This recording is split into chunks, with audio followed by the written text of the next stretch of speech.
আসসালামু আলাইকুম। ভারতে ৫১ বাংলাদেশি গ্রেপ্তার। বিস্তারিত জানতে সম্পূর্ণ ভিডিওটি মনোযোগ সহকারে দেখুন। সীমান্ত পেরিয়ে অবৈধ অনুপ্রবেশের অভিযোগে ভারতের উত্তর পূর্বাঞ্চলীয় রাজ্যে আসামে অন্তত ৫১ বাংলাদেশি নাগরিককে গ্রেপ্তার করা হয়েছে। ভারত বাংলাদেশ আন্তর্জাতিক সীমান্তে আসামের শ্রীভূমি জেলা থেকে ওই বাংলাদেশিদের গ্রেপ্তার করা হয়েছে। মঙ্গলবার আসামের মুখ্যমন্ত্রী হিমন্ত বিশ্ব শর্মা সামাজিক যোগাযোগ মাধ্যম এক্সে দেওয়া এক পোস্টে এ তথ্য জানিয়েছেন। মুখ্যমন্ত্রী বলেছেন, গত রোববার শ্রীভূমি জেলা থেকে ৩০ বাংলাদেশি অনুপ্রবেশকারীকে গ্রেপ্তার করা হয়।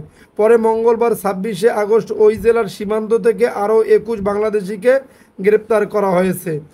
শর্মা লিখেছেন, পৃথক দুই ঘটনায় আমরা শ্রীভূমি সেক্টর থেকে গ্রেপ্তার ২১ বাংলাদেশি অনুপ্রবেশকারীকে ফেরত পাঠিয়েছি। এর মাধ্যমে আমাদের অনুপ্রবেশ বিরোধী কার্যক্রম আরও জোরদার হয়েছে। তিনি বলেন, রাজ্য সরকার বাংলাদেশ থেকে অবৈধ অনুপ্রবেশ ঠেকাতে অভিযান অব্যাহত রাখবে। রোববার আসাম পুলিশ ৩৬ বাংলাদেশি নাগরিককে গ্রেপ্তার করে, পরে তাদের ফেরত পাঠানো হয়।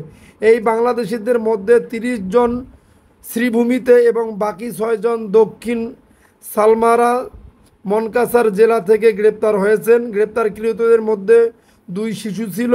সোমবার এই বিষয়ে শর্মা এক্সে বলেন, শ্রীভূমি ও দক্ষিণ সালমারা থেকে অবৈধ অনুপ্রবেশকারী ৩৬ বাংলাদেশিকে ফেরত পাঠানো হয়েছে। তিনি বলেন, এই অবৈধ অনুপ্রবেশকারীরা আমাদের জনসংখ্যার কাঠামো বদলে দিচ্ছে এবং স্থানীয় জনগোষ্ঠীর অধিকার লঙ্ঘন করছে। যেখানে তাদের থাকা উচিত তাদের অবশ্যই সেখানে ফেরত পাঠানো হবে।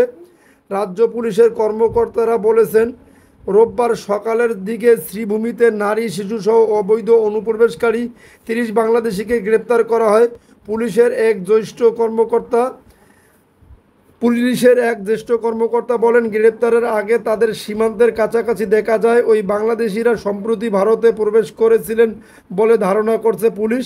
তিনি বলেন, আমরা তাদের জিজ্ঞাসাবাদ করেছি এবং নিয়ম অনুযায়ী রোববার রাতে সীমান্তরক্ষী বাহিনী বিএসএফ এর সহায়তায় তাদের বাংলাদেশে ফেরত পাঠানো হয়েছে। এছাড়া দক্ষিণ সালমারা কাসারে রোববার রাতে ৬ বাংলাদেশিকে গ্রেপ্তারের পর ফেরত পাঠানো হয়। জেলার জ্যেষ্ঠ পুলিশ সুপার হরেন টকবি বলেন, গ্রেপ্তারকৃতদের মধ্যে 2 জন পুরুষ, 2 জন নারী এবং 1 জন ও 3 জন বছর বয়সী 2 শিশু ছিল। তিনি বলেন, তারা জম্মু কাশ্মীর থেকে ট্রেনে করে গুয়াহাটি আসেন এবং সেখান থেকে সড়কপথে আমাদের জেলায় পৌঁছে সীমান্ত পেরোনোর চেষ্টা করেছিলেন, কিন্তু তাদের সেই চেষ্টা ব্যর্থ হয়। পুলিশ সদস্যরা ওই 6 বাংলাদেশিকে গ্রেপ্তার করেন। যদি আপনাদের ভিডিওটি ভালো লেগে থাকে তাহলে অবশ্যই আমাদের চ্যানেলটি সাবস্ক্রাইব করে পাশে থাকা বেল বাটনটি অন করে রাখবেন। পরিবর্তন